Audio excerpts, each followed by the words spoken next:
30 minutes about how that was just a zealous process trying to protect his record. People in I went Beckley? a couple weekends. Three. Three, all right.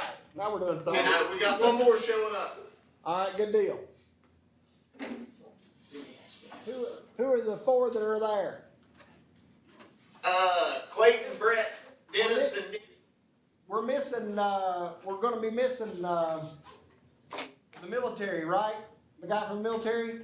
Nah, he's here. Oh, he is? Good, good. When does that happen?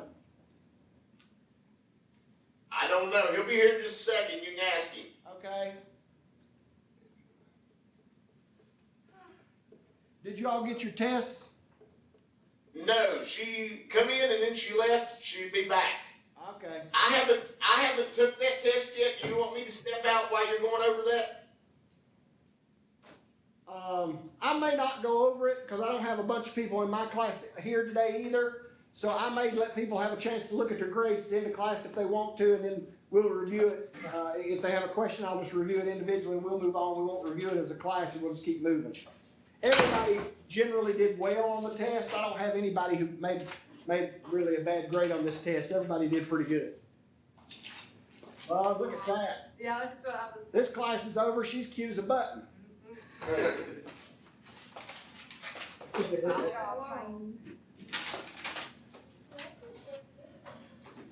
When does your military stuff start, sir? I've got to leave for 6 days starting Thursday, and I come back for a week, and then I leave for 2 weeks. So you and I are gonna have to get together and have a telephone call about how we're gonna work around your final exam and stuff then, right? Yeah, I think if Jamie helps me with the notes and stuff, I should pretty much be able to stay on track. Mr. Resnick, this is Hope. How are you? I'm good, Hope. How are you? Brett brought to our attention that he's here and you're gonna be going over the test. Yeah, if you'll just hand it out to them, I'm not gonna go over it. If they have any questions, they can let me know. We've got some material to cover to get ready for the end of the week, so I'm not gonna cover it in class. They can look at it, know their grade, and then we'll move on. If they have any questions about the test, they can just let me know and we'll talk about it individually. Okay, but you want him to have the paper copy? Yeah. That they wouldn't, Brett's a good student, but at times, let's pretend he wasn't and they weren't, they could help him and give him the test, is what I'm saying. Well, Before, I could take him and let him make it up now if you want. You can, if you want to, just show them their grades and take those back up then, let them have an opportunity to look at it and then take them back up and we'll move on. Because Brett was nice enough to bring it to our attention, so. Yeah, he did mine too. I appreciate Brett. Okay, we got Crane. That's why this IVM is so very difficult to deal with. I would hate to be on that side of it. The students I've got up there are like, they're excellent. You when you were up there and Brett and all of those, that whole bunch, they're super ethical and engaged and learn this stuff. Correct. Who else do I have here? Late. Criminal justice class. I know you didn't. It's wonderful. Is that everyone in here? Okay, we're done. You can start. All right, thank you. You're welcome. I have your all's test. We'll look at them at the end of class. Everybody did really well. I didn't have anybody who did bad. I'll try to make that test up tomorrow before class. Okay, so she has that, so you can coordinate that with her, right? Yeah. All right, good deal. All right. So I was thinking about our conversation last time, and I was particularly thinking about what Mr. Shack brought up in last class, toward the end of last class, and I want to have a little bit of conversation about that. I want to clarify something. Occasionally I get on a roll with things, and sometimes I get tunnel vision, and most of the time when that happens, my folks in Beckley are pretty good to call me out on it, and I don't know how Mr. Dillon and the others up there didn't catch what I was saying and see where I was missing the big picture on our conversation. But Mr. Shack brought out a piece that said, is it really wise to arm civilians in a school shooting or active shooter situation, looking at the numbers and knowing that, they didn't necessarily, shoot and kill the shooter, in that situation, and the police officers were so deadly, and the two that they were involved in, you had 2 dead shooters, and in the others, you had, only a couple of wounded shooters, and then the situation was under control. And I got to thinking about that, and I was thinking about it all weekend as we were talking, and one of the things that I was focused on is how much more efficient the police officers with their training and their skill were in that situation. However, as I got to thinking about it this weekend, I like to broaden that statement a little bit. I like to give the people who did that who did the stopping of the shooter some credit. The goal in that situation is to stop the shooter, not kill the shooter. And they were definitely successful at that, right? So maybe there is some merit to having some arm in a situation like that. If your goal is to stop the shooter or to corral the shooter at some point until you can get police there and get enough support there to get the shooter under control. So maybe I was a little focused on how efficient the police were, and I didn't give enough credit to these armed folks. While they didn't kill the suspect, they certainly did aid in saving lives and stopping the shooter in the shooter's, the progression of what the shooter was doing, whether they were armed or whether they were unarmed or whatever the situation was.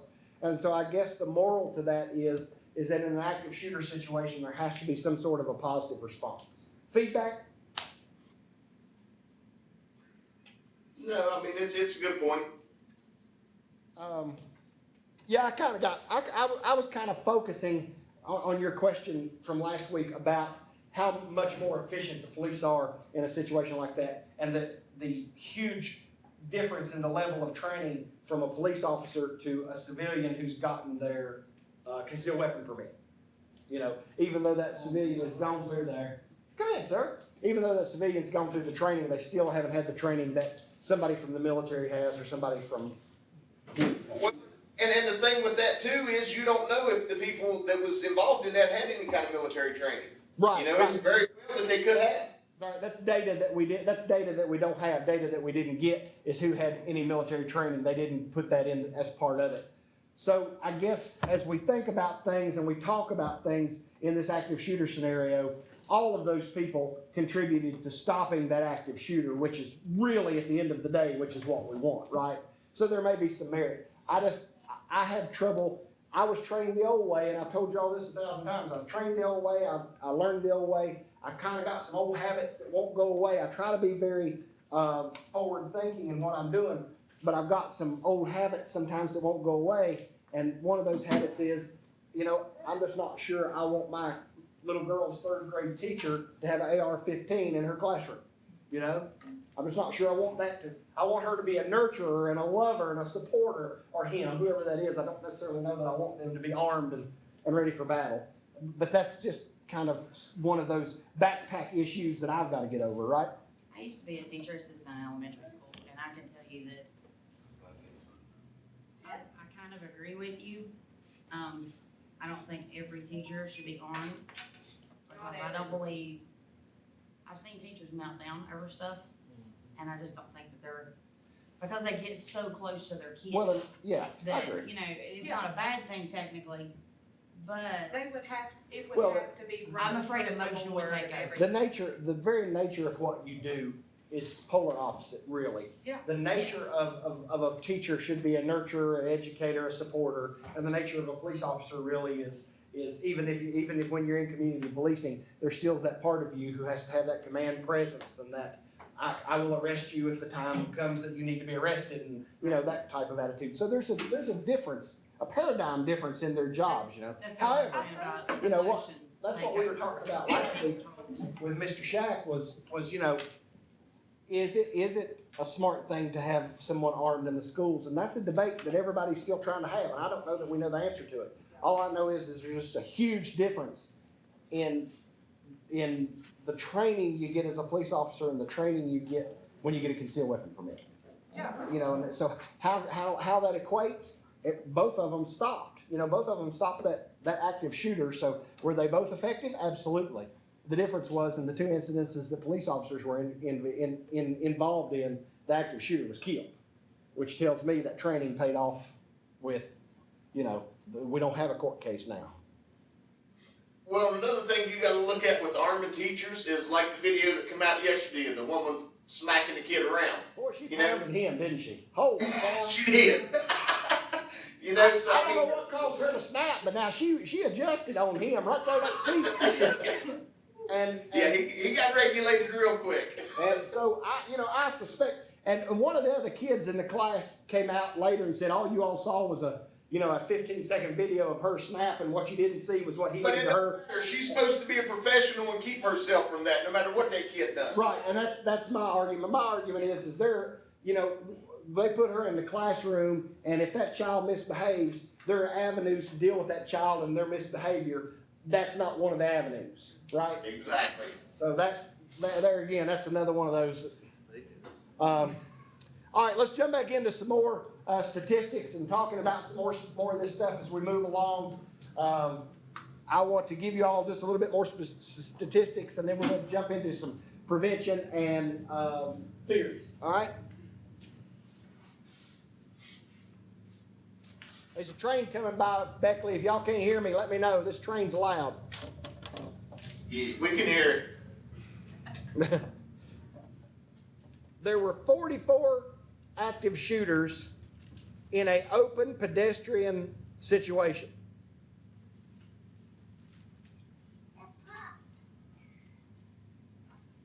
Killing 124 people.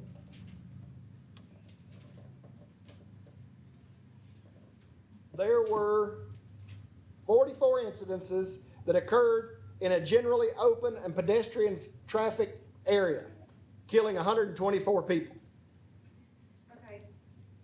Say 44 instances? 44 incidents, yeah. Okay, gotcha. And basically what they're trying to break this down at, you have two types of active shooters. You have an active shooter that begins to shoot in a place that is public pedestrian friendly, has a lot of foot traffic, i.e. a mall, a store, a school, something that's kind of open to public traffic. And the other environment that you have active shooters in is a controlled environment, like a business that, say an accounting firm that's not necessarily open to the public, right? The public just doesn't go walking in and go milling around in there. Or a manufacturing plant. Years and years ago, I had a friend that worked at a manufacturing plant in Bristol, and they had a big woven wire fence around their plant. And they didn't want anybody in. And you had to show your ID card to get past the guard shack to go in to park your car to go to work. They were very secretive about what they were working on. I understand one of the last mass shootings we had in a situation like that was, y'all know what MTD mowers are? Those red mowers? That was the last shooting they had. I think it was either in Illinois or Indiana. And the guy managed to show his ID, park his car, go into that restricted access, and shoot his boss, and several people worked on the line with him. He was a disgruntled employee. And so, you do have that kind of stuff. What was the year for that statistic? I mean, what year are we doing all this? Oh, this was somebody help me with Tuesday's notes. It was from 2000 to 2007. Is that right? 2013. Okay, 2013. I'm sorry.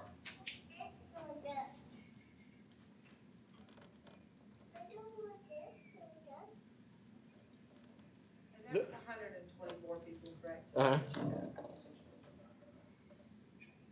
The majority of the shooters in these public shooting places were not employed at that location.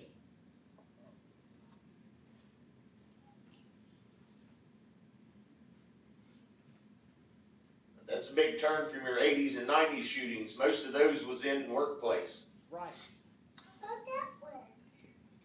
And so, looking at those at the workplace, there were 23 incidents that occurred in businesses, generally closed to pedestrians. 23 incidents. That's about half what public incidents you had, right? Had 44 public and 23 private. In that situation, 69 individuals were killed in the closed environment. 69.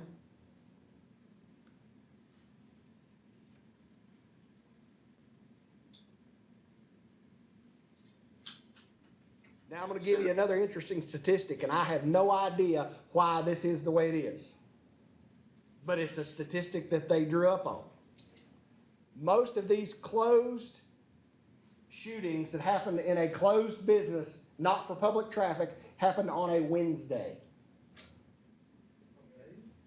On a Wednesday. That's weird, but It's a bad day. yeah, but apparently Wednesday is worse than Monday, right? Yeah. I was thought they were on Mondays. I know in my line of work by Wednesday, everybody's just so tired, Yeah. grumpy. I can see that. Anything makes them, Yep. Well, Which 'cause Monday and actually- Tuesday are the worst days. today, this week's Of the week, different, most today of the actually time, being you the know first what I mean? day. So if- Wednesday, you're trying to fight to the end of the week. Monday and Tuesday is just the beginning. Monday, Tuesday, you're still asleep. Yeah. So what we should get out of this is if you fire somebody, come back in on Thursday. Maybe, yeah, Take maybe. 30 days vacation. Yeah. Yeah, Wednesday, apparently Wednesday is not a good day for these closed. There is no day of the week that they found for these open shootings. They did not find any, pattern in the day of the week on the open access shootings, but on the closed access shootings, Wednesday seemed to be the day of the week. And I cannot explain to you why that is. That's just kind of what happened. It may have something to do with paydays. I mean, it very well could.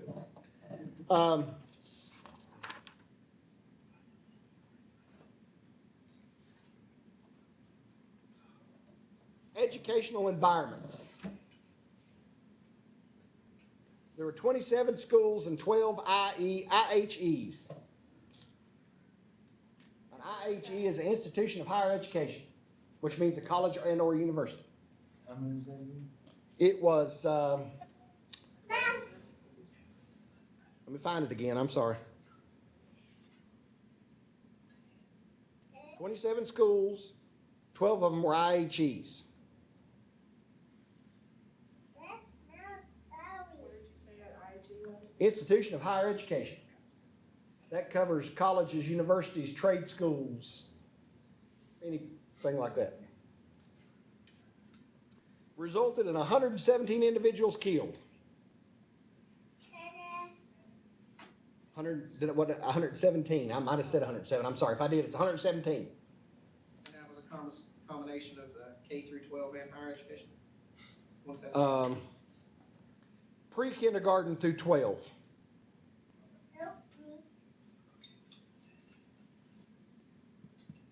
They also included any school-associated buildings like the school bus garage or a county administration building, the school administration building. They also included that as a school shooting for the purposes of this study. There was one mass shooting at a school board meeting. I remember watching it on TV. The guy came in, he was very disgruntled. They gave him some time to air out his grievances. He aired out his grievances. They dismissed him, and when they dismissed him, he pulled a pistol and began to shoot. Luckily, nobody died. He wounded 2 board members, deputy sheriff, and somebody in the audience, but nobody got killed. How did he get stopped?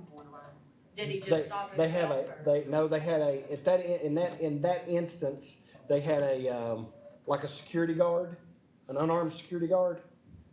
He wasn't a police officer, he was like an unarmed security guard, and the unarmed security guard tackled him. When he turned to fire at the board, all the board ducked down behind their tables, and he shot the first one and shot at the second one, and somebody behind him, he saw a flash of movement, he turned like that to shoot, and when he turned back to shoot, that guy come from over here and tackled him.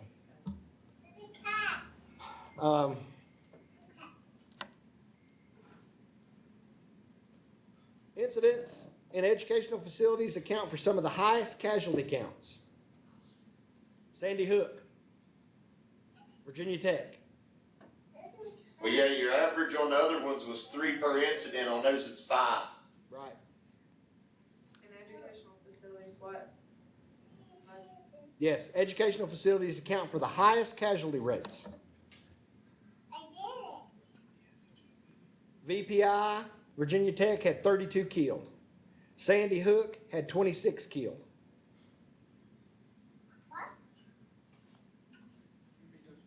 Yes, Virginia Tech had 32 killed. And Sandy Hook had 26 killed. The next one that you didn't hear about as much, but it was still in the news some, is Northern Illinois University in DeKalb, Illinois. There was 5 killed there.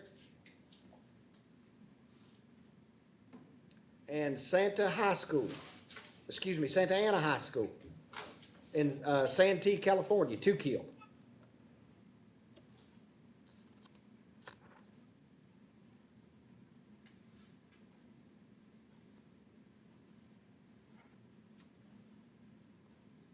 The shooter at the school board meeting was a 58-year-old male. Oh, and apparently I didn't understand what I saw on TV, because it says that this shooter committed suicide after exchange of gunfire with an armed security guard. So the security guard was armed, and after the security guard shot at him, he committed suicide.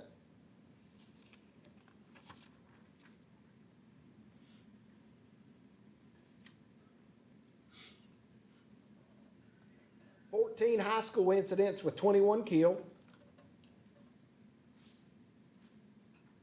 6 middle school incidents with 2 killed. And 4 elementary school incidents with 29 killed.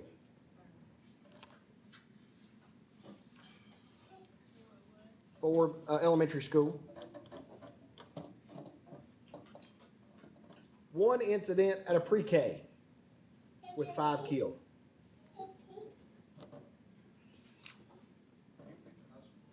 Absolutely. Yep. High school was 14 incidents, 21 killed. And how many was at the pre-K? 5. 1 pre-K with 5 killed.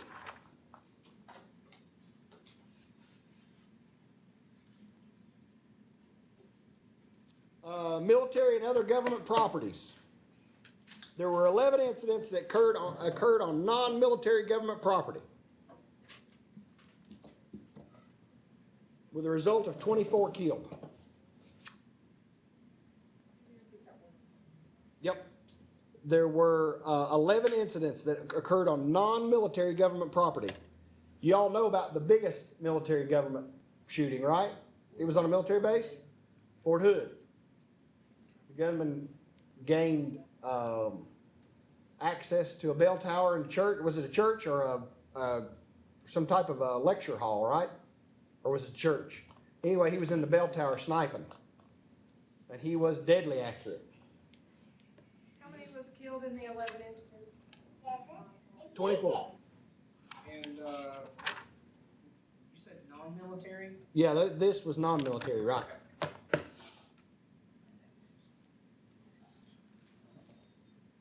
7 incidences that occurred solely at a residence.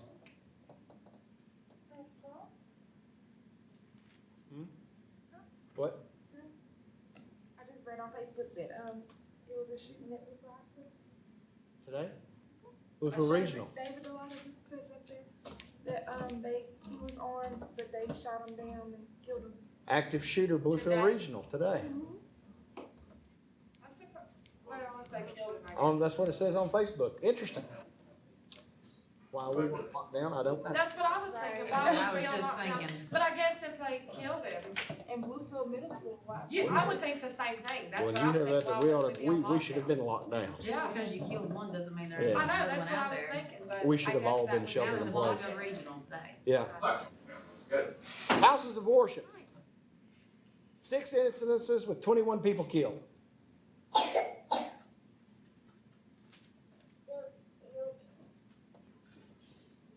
Funny. Healthcare facilities. 4 incidences with 10 people killed. Well, I mean, ironic. Maybe that's the word Yeah, I should ironic. use. How many killed? 4. 4 incidences. I'm sorry, I said that backwards. 4 incidences with 10 people killed. Ironic. I'm glad you're here to keep me on my toes, young man. They would let me away with too much if you wasn't here. Did it say how many people died in the residence shootings? I'm sorry, let me look. Yeah, I'm sure it does. Residences. 7 incidents with 32 people killed. Does it say on the house of worship? 6 incidents with 21 people. Yep, 6 and 21. I missed it. It's all right.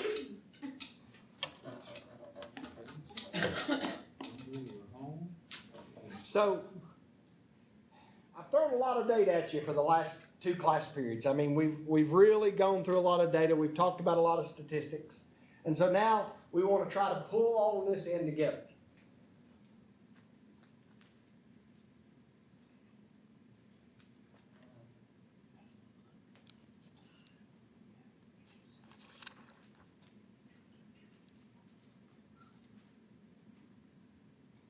There's something I want to cover before that. All right.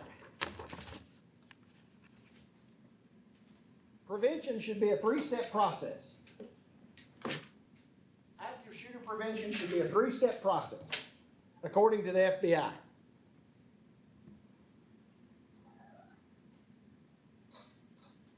The first is the systematic collection of data. What does it tell you that they're trying to do? Where does that come from? That just screams intelligence-led policing before I get even any further into it. Does it to you? So it tells me they're going to try to use some intelligence-led policing initiatives to do some of this kind of stuff. Number 2, identify characteristics associated with higher rates of death.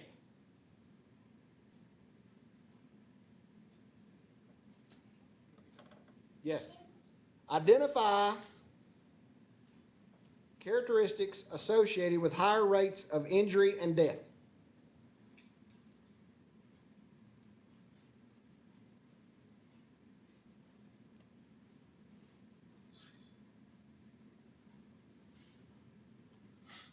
Higher rates of, Injury and death. I drew one.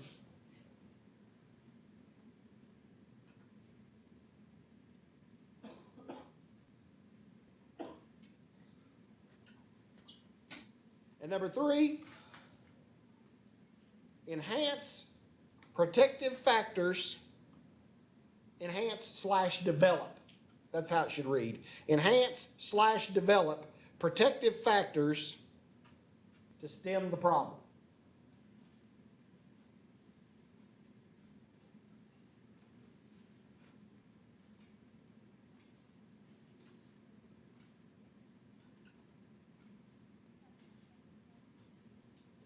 Say that again. What's after protective factors? That's it. To stem the problem. I'm sorry, to stem the problem. Can you rephrase number 2? What does that mean? To identify characteristics associated with higher rates of injury and death. If you look at all these mass shootings, regardless of where they happened, there were extenuating circumstances. What were they? I'll give you one right off the top of my head. One of the things that they've done since they looked at the Virginia Tech mass shooting is, and you all think about this, we don't have them here, but I bet you had them at your old high school. The old bars on the doors that would pull shut and lock the doors. Y'all remember those? Mm-hmm. At your schools? Most of the time they've got like an Allen wrench that they open them with. That's what I meant, But the they Allen got wrench. a big bar, you pull it closed and snap it closed. And it can't be opened Well, from the outside. the shooter at Virginia Tech went into that hall and he knew that he didn't have that Allen wrench to lock those doors. So what did he do? He brought log chains and padlocks. He log chained all of those doors together. And he padlocked all of those doors so that the people who were in, and the police who were out couldn't get in. He hardened that target from the inside. Having evaluated that situation, one of the things they've proactively done, I don't care what school you go into, you won't find those bars anymore. You go back to your old high school, they're gone. Gone. They don't exist anymore. Those types of door closures are gone. You probably will not ever go into a building and find those door closures anymore, thanks to the Virginia Tech shooting and the study that went on. Does that make sense? Yeah. So we had a mitigating circumstance there that made that shooting a whole lot worse. It prevented the police from gaining access to the building. Another thing that come from the Virginia Tech shooting was the text alert systems. Right. Another one of those things that they did that should have happened here today was everybody should have got a text that said shelter in place, active shooter in the area, nobody move. Yep. I'm what do you do? But that's what should have happened today. And again, that's another thing that comes from the Virginia Tech shooting that is that's proactive to mitigate death. They're trying to, what you're trying to do is look at these mass shootings and think, what can we do as a group, as a police, as a society, so that if this happens again, we can save life, limit the loss of life, improve our response time, improve how we react to this, limit the number of dead and wounded. What can we do from that standpoint? So what you have is you have your early warning system, you have your shelter in place, you have the media alerts that come to you on your phone. You also have hardened targets. For example, you have, they changed the inside of the doors. I don't mean to walk off, Beckley, but Well, I don't know if, windows on these doors give access to a human being to come through. The new doors only have a window about yay high. I don't care if you bust it out, you can't get in and you can't reach the doorknob on the inside. If I bust that out with a gun, I can come through it. Now, I'm kind of a big guy, I may have to do a little shooting, but I can still get through it. Right? Well, the doorknob's right there. Yeah, no, now you Right. shoot through and it's opening it up. So they've changed it. They've changed the way those doors made. A lot of these are proactive things to try to mitigate how many dead and wounded we're going to have. And that comes with researching what's going on. Even down to the lighting, the shrubbery, the walkways. I'll tell you another thing that's part of that mass shooting. Have you also, and I didn't know what they were. I had to ask somebody because they didn't look like they do on our campus. On our campus, you've got these red boxes periodically along the campus with the emergency phones in them. We went to Virginia Tech to a basketball game this past winter, and we're riding out, and just out randomly along the sidewalk is this little metal-looking post, and on top of it is a blue light that's just easy. It's not real bright. It's just kind of easy spin, and it's kind of a dull blue. I'm like, what's that? And I didn't realize it, but that's those phones they have on those walking trails and different things. Because, see, they had another attempted mass shooting 2 or 3 years later out by the duck pond. Y'all remember that? Yeah. The guy was from Radford University, and he'd come over and was armed, and they responded much better to that one. I don't think he ended up killing but one person, so he didn't fall in the category. But so they've put those. So you have anything that you can do from a research standpoint to reduce the loss of life and improve response time. Make sense?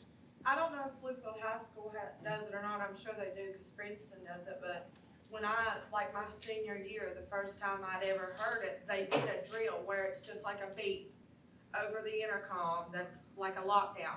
It lets you know that it's locked down, the teachers are supposed to close the doors, move the students, like in this classroom, they would move them up against the wall, down over here, and it was just like 5 beeps, it was so quiet you almost couldn't hear it. And having said that, I agree with that. There's a lot of public schools going to that. They had a active shooter in right outside of Johnson City, Tennessee, here about 4 or 5 years ago, maybe 6 years ago now. My nephew was at that school there, right outside of Johnson City, and in that shooting, the school resource officer took that individual down, shot him, put him down. He did not hurt anyone. But he said that in their school, they had done active shooter training all 4 years. He'd been to that high school, like the first week or 2 of school, they'd have an active shooter drill. And then each 6 weeks, they'd pick like 10 minutes out of the day and have another active shooter drill. Right. And he said when they had, and he said on theirs, they did a code green is what they come across the intercom and said. Code green, and everybody knew what code green meant and everybody did what they were supposed to do. And he said when the active shooter happened, they came across with the code whatever, and he said it happened just like they were supposed to. He said nobody panicked, nobody freaked out. All the kids flipped their desks up and moved to the side, and the teacher went over and locked the classroom, and in 5 or 10 minutes it was over because the school resource officer encountered him walking down a hall and ended up wounding him, and it was a female school resource officer, she got accolades and awards for that. So again, that's another one of those things that come out. Excellent.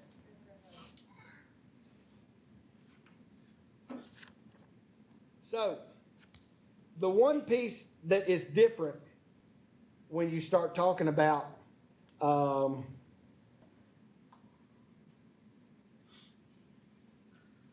mitigating the, or or defining your surveillance. Step number one, when you start talking about your surveillance. When you start talking about your surveillance and gathering your data and doing all that stuff, you're gathering data, you're doing the surveillance, you're trying to identify shooters and shooter-type personalities. Where most of the time in these other two steps, we're concentrating on the victims and the outcomes, right? In step number one of that data collection process, a lot of that is you're focusing on the shooter. Just like the foiled shooter attempt that Mr. Primer and I have talked about for the last 2 or 3 weeks that happened at Ohio University. Was it last week or 2 weeks ago now? Last week. It was last week. And I know I've told you all about that foiled attempt. One of the things that come out of that, one of the things I hope they glean from that is that they need to preach to gun store owners that just because a person's approved doesn't mean you have to sell them a gun. This gun store owner prevented another school shooting because he told the customer, I know you've been approved, but something don't feel right to me. I'm not selling you this gun. So when the guy was ultimately detained, you know, he's got a diary, he's got a manifesto, he's got something where he intends to buy the gun that morning, and that afternoon he's going to Ohio University and he's going to shoot up Ohio University. And it was prevented, it was foiled because the gun store owner got a bad feeling about selling this gun to this individual. And so what they're concentrating there on with gathering this data is, how do we teach gun store owners when things don't seem right? You know, how do you teach different folks? Because all of these shooters, all of them have one thing in common. And what was that we learned from the Columbine shooting? What is it they've got in common?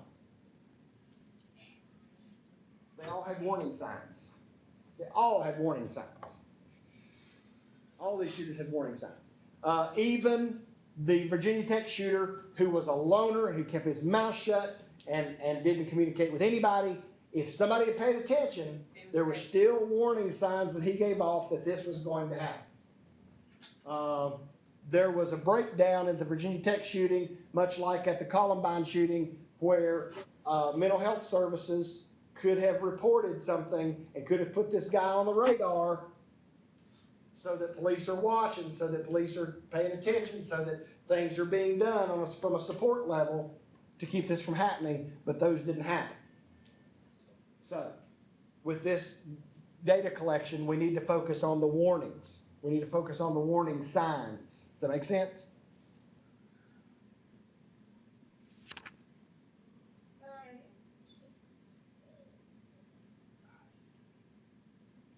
I did tell you all in the last class that most of these shooters acted alone and only 6 of them were female shooters, right? Somebody asked me about their ages.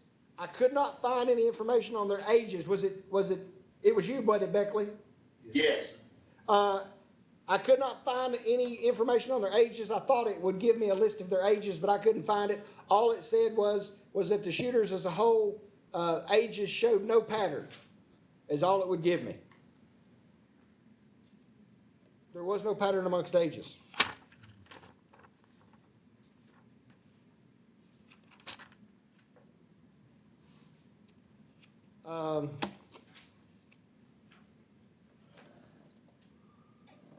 The difficulty in preventing mass shootings is that they are random.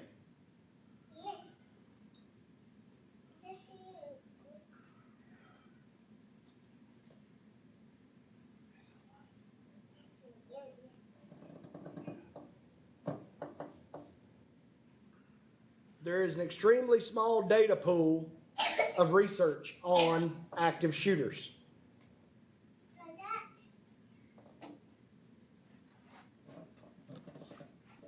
It says there are several dozen tragedies over the last 30 years in the United States. It's like we talked about in an earlier class this morning. We were talking about 100 to 200 incidences of a particular crime each year. Well, you think about the number of people there is in the country, 200 incidences is a relatively low number. A few dozen instances of random shootings over the last 30 years is a very low number to try to collect data from. it becomes very difficult to try to collect, your data and get it from those few, situations. Just in the 30 years, is that what you said, several dozen? Yeah, several dozen in the last 30 years.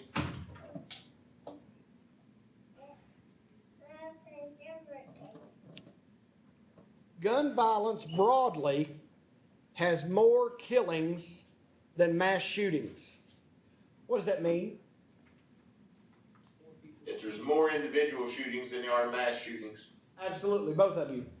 There are more gun violence deaths because of drug deals, because of heat of passion type situations, because of road rage. We just lost a wonderful NFL player out of St. Louis over the weekend, shot in a road rage incident. I mean, New Orleans. What did I say? St. Louis. I meant New Orleans. I'm sorry. New Orleans over a road rage incident. Now, you know, I'm sure this guy wasn't totally innocent. His name was Will Smith, and I'm sure the actor Will Smith really likes that, you know? Well, and the first time I saw it, I was like, what? Yeah. But, you know, I'm sure Will Smith, the football player, wasn't totally innocent. I'm sure he had a few nice things to say to this other guy. However, whatever ugly he said doesn't justify a bullet. I mean, it doesn't ever justify the bullet. So, gun violence broadly has more victims each year than does active shooters or mass shootings. They also have a lot more data to collect.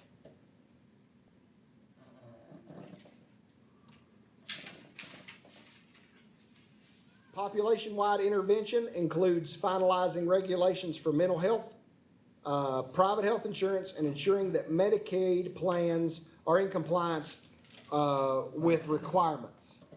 There needs to be a system of reporting. Folks who have mental health issues and who express homicidal or suicidal ideology. What does that mean? They have thought or talked about killing others or themselves. Right.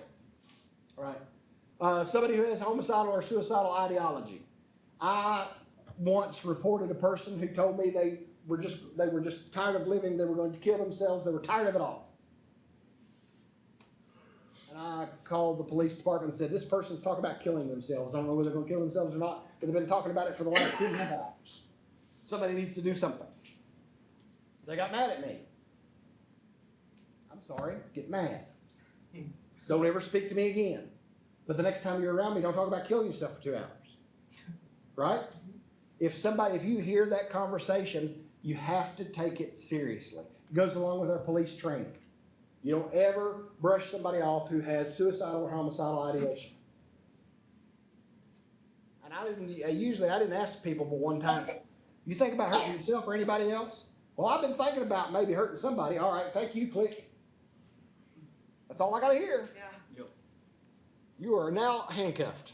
We're going to take you down, and I'm going to explain to them how you talk about hurting somebody else. I heard there's now a way on Facebook to to report somebody, and then if it goes, you can go in the options, and if it's suicidal, they give you tips on either call the police, call the prevention hotline, or the same with homicidal. If they've shared a post, I'm gonna go kill so-and-so, you can go on there and report it, and they can notify it to the police and blah, blah, blah. Not long ago,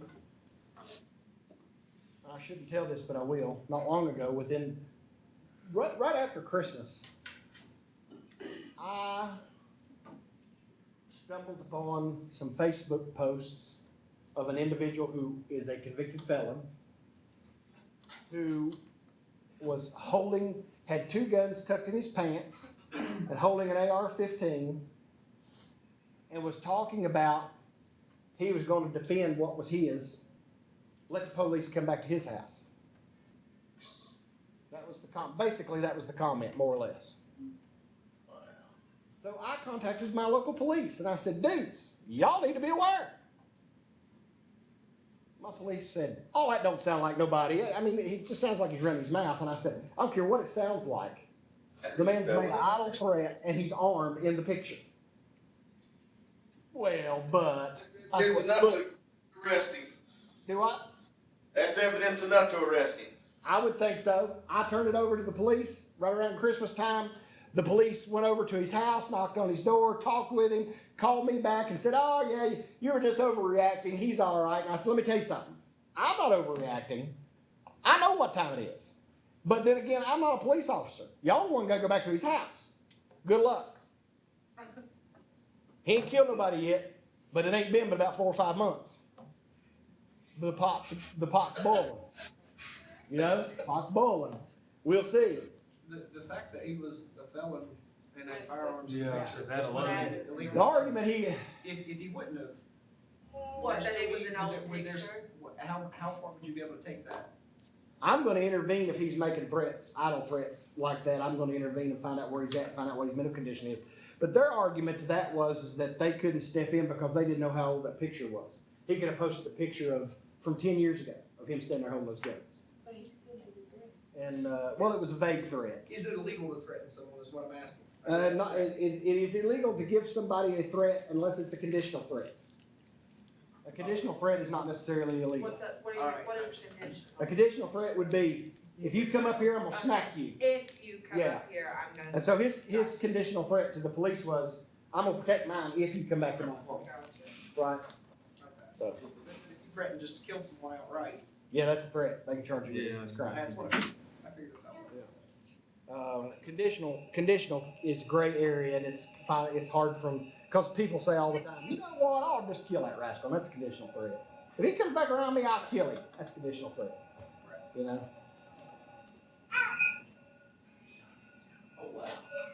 Interventions targeting at-risk. We got pretty bad feedback. We're getting feedback. How about now?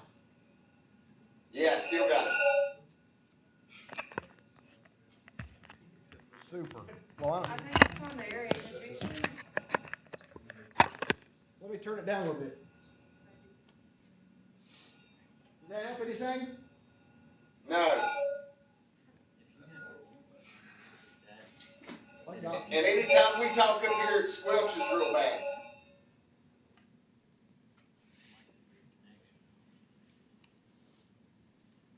Well, I thought I had these buttons.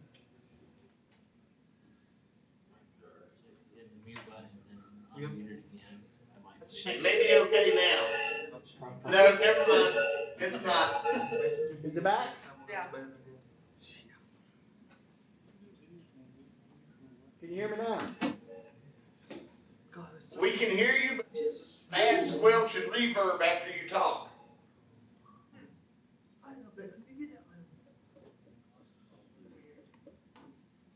All right, so you all do the best you can. Turn your volume down a little bit.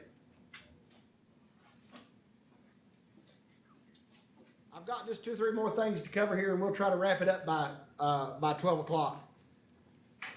And that way they'll have time to. I'll lodge another complaint, the 411th one. No, I'm being facetious. 412 when they start listening. Yeah, that might be the lucky one, right? 13. So intervention targets at-risk subgroups, including what doctors and mental health agents would be permitted to talk about.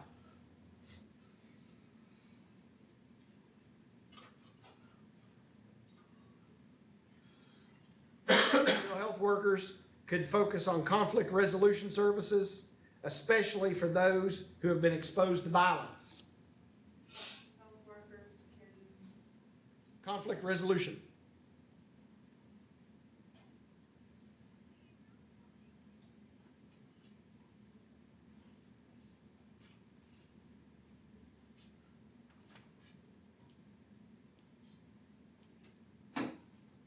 Here's one of the more interesting strategies. We have no data to tell us if this is working or not, but I kind of believe that it has to be. Out of the Columbine school shooting began a concerted effort to concentrate on bullying. Bullying, resolving social conflict, and cliques.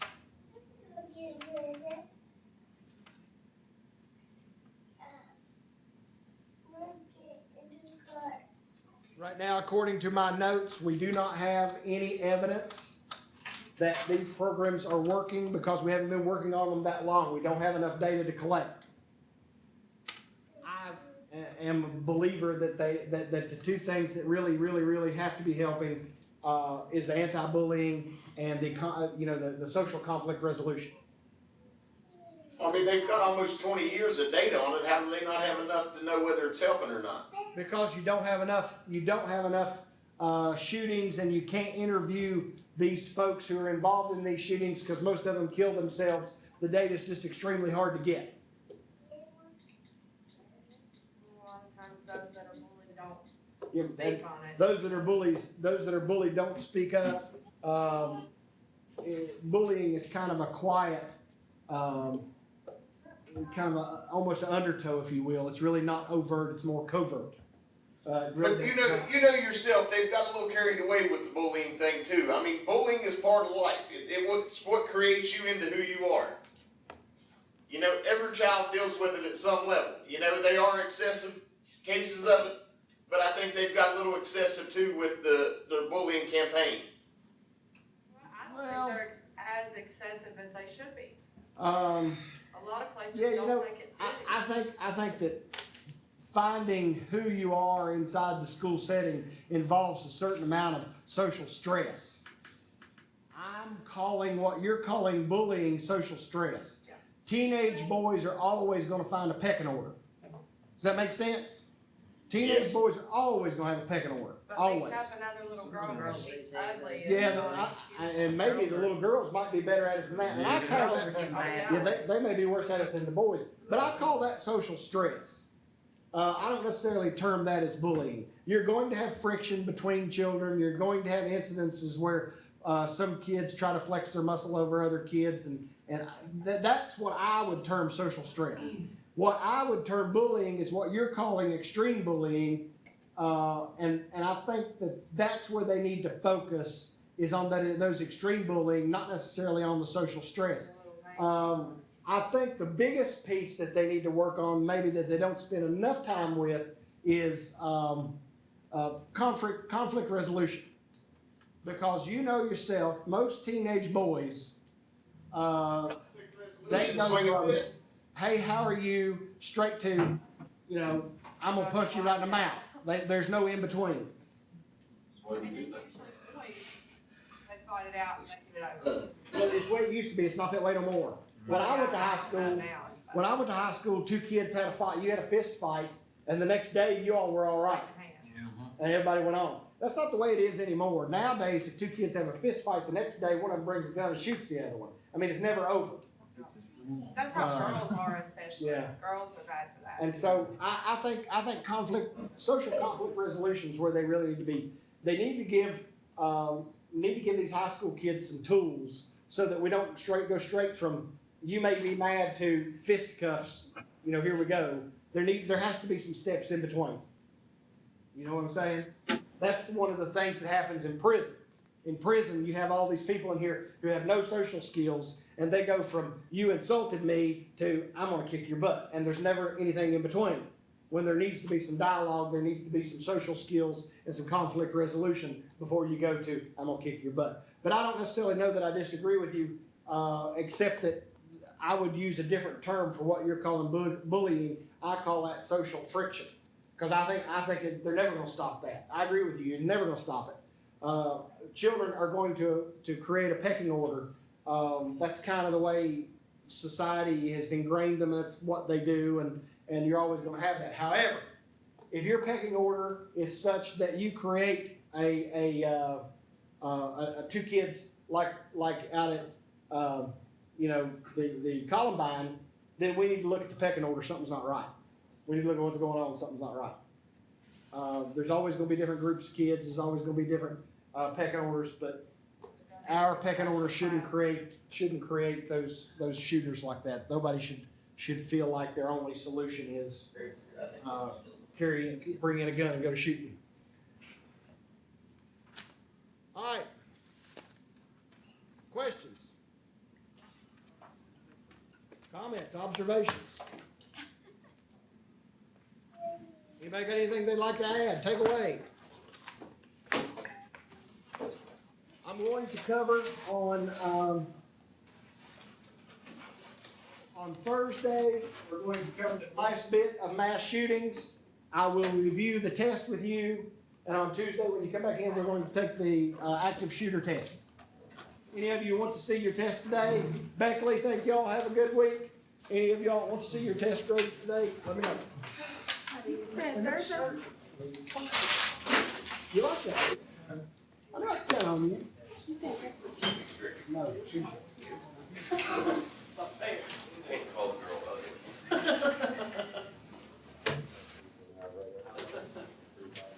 We'll get married then, okay? Today. I want to make you two, y'all are interchangeable. Well, yeah. That's what I did. I don't. Put your stuff in here first. No way.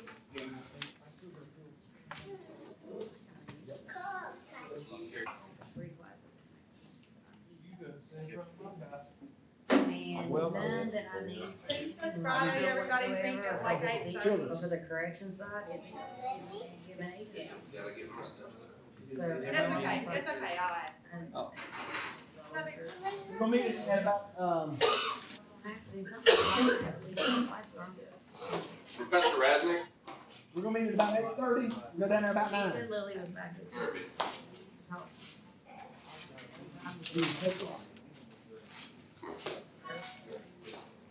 I get that. She said she would do mine if need be. I'm gonna try to get. Yeah, you did. I I wouldn't gotta expect get it. my haircut. Which one is this one supposed to be? Huh? Yeah, I've got. No, I corrected it. Precious shears. I had both of them I'm going backwards. right I now. corrected it. Okay. I text you, bro. Oh, you ain't touching my hair. You may touch her. You You know got better. shoes. Well, who you think that's my Yeah, hair? your hair is not my hair. Yeah. There's somebody talking to me while I was making my stupid, my little cheat sheet as I go down and grade them, my little scorecard. There's somebody talking to me and I inverted those two questions. So I almost- after I got done grading them, I went back and made the number correction. I almost messed this Yeah. up actually. Taking, I remember that. If you'll see at the top of your paper, I scrubbed it out and did it again. So I didn't scrub yours out, but that's the grade. Well, I talked to her Friday, and then I said, okay, one more question, and then I just can't. Drives me crazy. That's what I asked her. Thank you. I can't do anything. I can't do two things at one time. I just can't do that.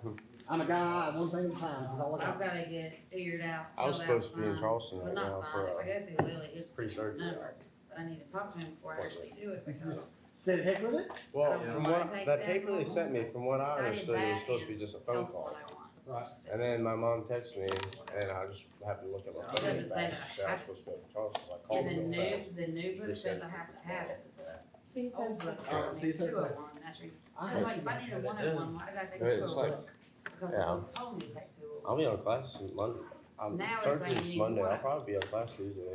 One's gotta be able We'll to. look at it. Which I don't I've care, missed I mean, two spots. I got it. Yeah. I'll take it just to fill it. I can't stand being Yeah, that's behind. what I may have to take it. Well, this has been a strange little semester for you. It really has. Plus, we're taking tests next Yeah. Tuesday, right? So, Right. yeah, We'll make it up. I'll be here probably.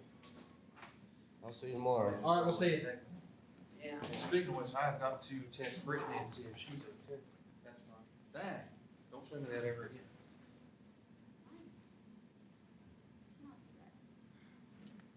Don't show you that ever again. Dude. You're a funny guy. What'd you make? Bad? No. Good enough. As long as mine don't say 70, 60, 50, I'm You see, happy. you see his chest puffed out there, don't you? No, I'm actually worried right now because I actually have someone who works up at the hospital. Oh, that's bad. And I am checking on her health. Well, I hope she's all right. I hope everybody. Oh, if she's not, I'm I'll getting be. ready to drive right by there too, so I can get my haircut. I was thinking about going that way. I was thinking about going down that way to get some vittles, but I think I'll go that way. Well, I can actually go a different way. Well, I'm Actually, asking I her have one different because way. she works with me and she also works at the hospital and I'm trying to make sure she's good because. What do you do? Me? You ambulance? No. What do you do? Same. I have gas for a living at a gas station. Ain't nothing wrong with that. Oh, yes, there is. It just shortens your brain cells, shortens your, He gets on daily basis. Yeah. kill off brain cells. I might need a few more,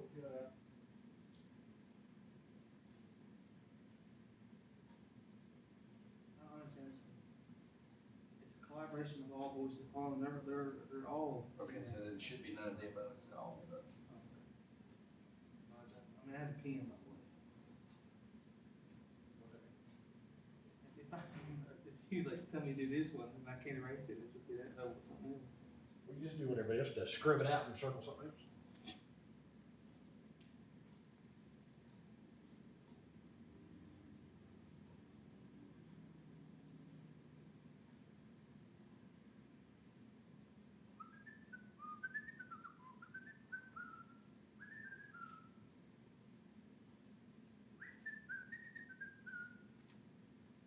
I just want you to know that every time that I miss this class, I'm fully clothed.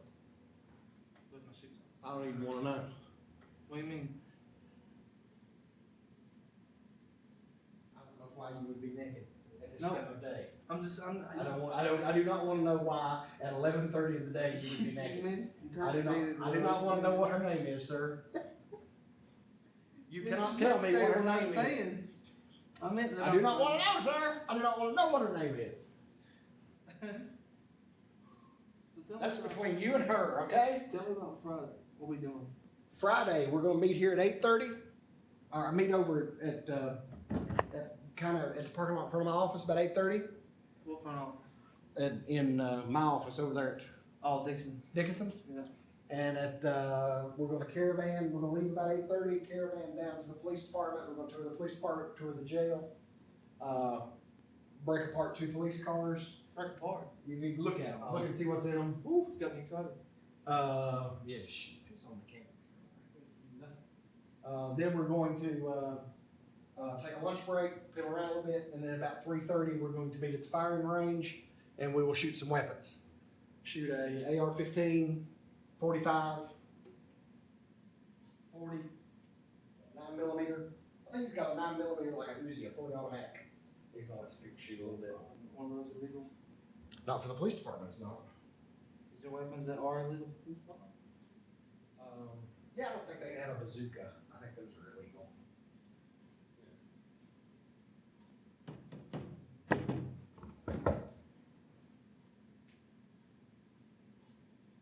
So how am I doing in this class? I don't have my book with me, but you're doing very well. You're solid B. Solid B. I wish I Yeah. had solid A.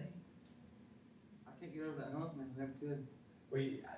Can I be honest with you? Yeah. If you would come to class and be 5 minutes early and focus just a little bit, you could be you are one of the smartest guys in here and you get it. But you've got so many distractions in your life, you can't focus on school. You're doing this, you're doing that, you're doing the other. I mean, you're 20 minutes late to this class every day. That's because my ride gets off work at 11. So you don't grind? No. Why not? I have odophobia. You have who? Odophobia. Explain that to me. Fear of driving. And are you getting help? Huh? No. So how do you plan on being a functioning adult? You ever seen Fear Factor? Well, they just kind of stick you in there and tell you to go. That's what I'll do. No, that's a piss poor plan. In fact, it's a terrible plan. You need to get some counseling. You understand that, right? Yeah. And you need to do it sooner rather than later. You understand that, right? I'm trying to be on the road by the summer. Well, I understand that, but it may take years of counseling to get you on the road. Why are you afraid of driving? I don't know. I can't. Like it's nothing I can explain. Kind of freaks me out. That's kind of freak out. Have you ever watched SpongeBob go to driving school? Yeah, I see that. Don't pay the SpongeBob. Are you like SpongeBob at driving school? I'm not bad at it. I just kind of freak out.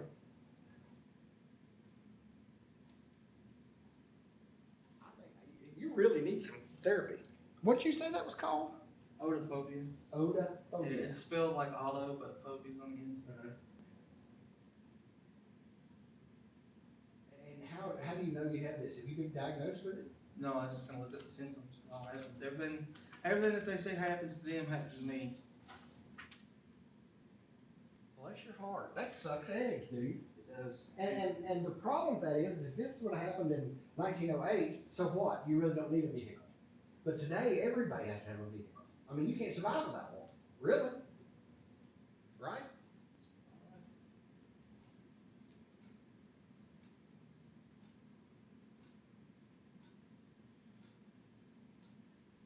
Once you're going to Crump, and then you got people to drive you. I plan on it. But you don't, it doesn't bother you to ride in a car. What No, freaks no. you out is to drive in the car. I've been in very many car accidents. That's why you're afraid, isn't it? No, the only thing that, when it comes to a car accident, I'm more afraid of other people getting hurt. To me, I'm just like, you 15 car pilot, bring it on, but when it comes to other people, I don't want anybody else to get hurt. Well, like I said, when it comes to me, I'll let a car hit me, I don't care. I have a bit of a, what can I do, what can't I do, that kind of thing. You think you're big enough to stop the car? I mean, well, I know I'm not, but you know,